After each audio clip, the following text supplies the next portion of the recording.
Hello, my name is Jenna Cara. I am the co-chair of the editorial committee for CSPC 2018. Today I am joined by Dr. Robert Luke, who's the Vice President of Research and Innovation at OCAD. Thank you for joining me today. Thank you, Jenna. My first question for you is, in your role as the VPRI at OCAD, what are some of the biggest challenges that you face? Well, my role as Vice President Research and Innovation at OCAD University involves supporting all of our faculty in conducting research.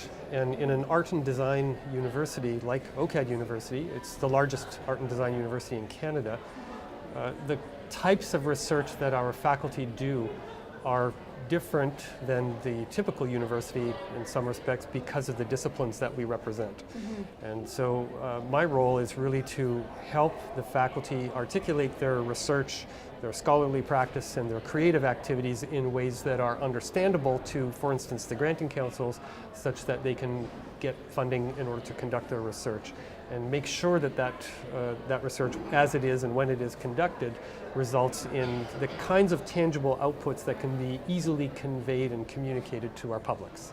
Okay. I know in your role you oversee a lot of the strategic initiatives of OCAD with respect to science policy. So what are you doing at OCAD to push forward the science policy agenda? Science policy is very important to us, and we are also very important to science policy. Canada has a little bit of a blind spot with respect to some of the disciplines that are represented in the university that I work at, OCAD University.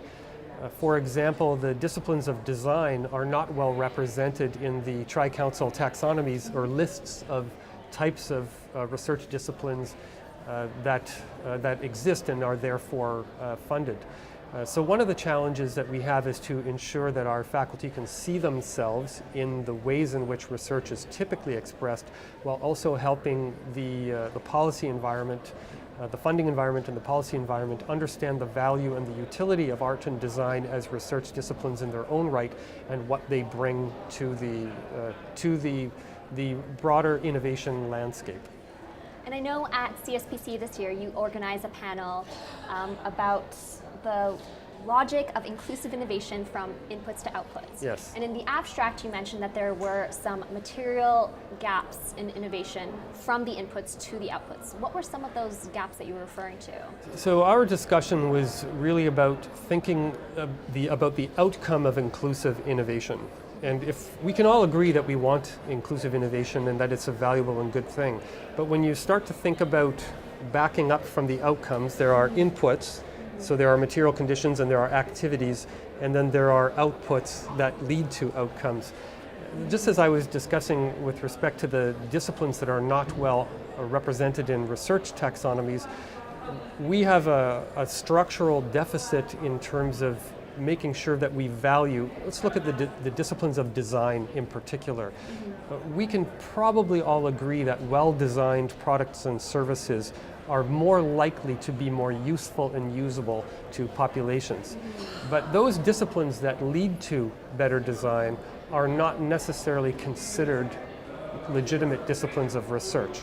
That means if you think about inclusive innovation as an output, and let's say we want to develop inclusive policies or products or services, if we are not able to articulate the kinds of disciplines, in this case design, as being a part of the variety of disciplines that are leading into the outcome, then we've got a problem with respect to trying to understand what those disciplines bring. So that includes the diversity of actor or people and the kind of voices that they're coming, or as one of our panelists said, Dory Tunstall, our Dean of Design, talked about diversity within diversities, and making sure that we can understand that there's many different kinds of disciplines, there's many different kinds of people in those disciplines doing many different kinds of activities that lead to different kinds of outputs.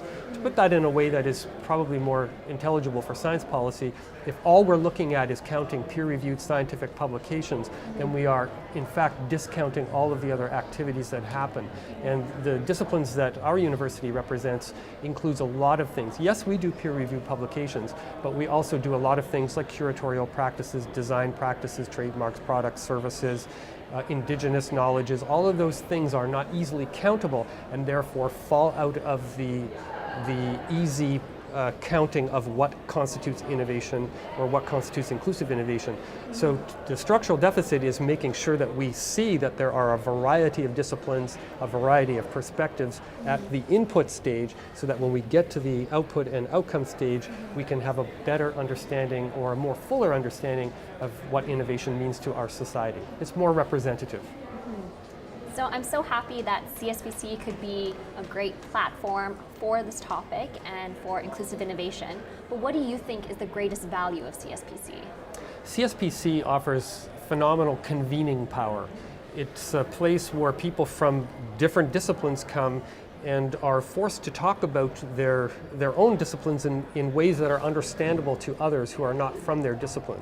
And we all have our specialized knowledges, and when we're forced to find ways to communicate that somebody who doesn't share our specialized knowledge or language, then we have a better opportunity to foster collaboration and, in this case, the outcome of inclusive innovation.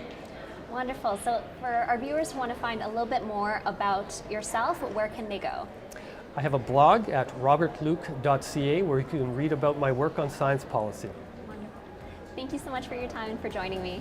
Thank you, Jenna.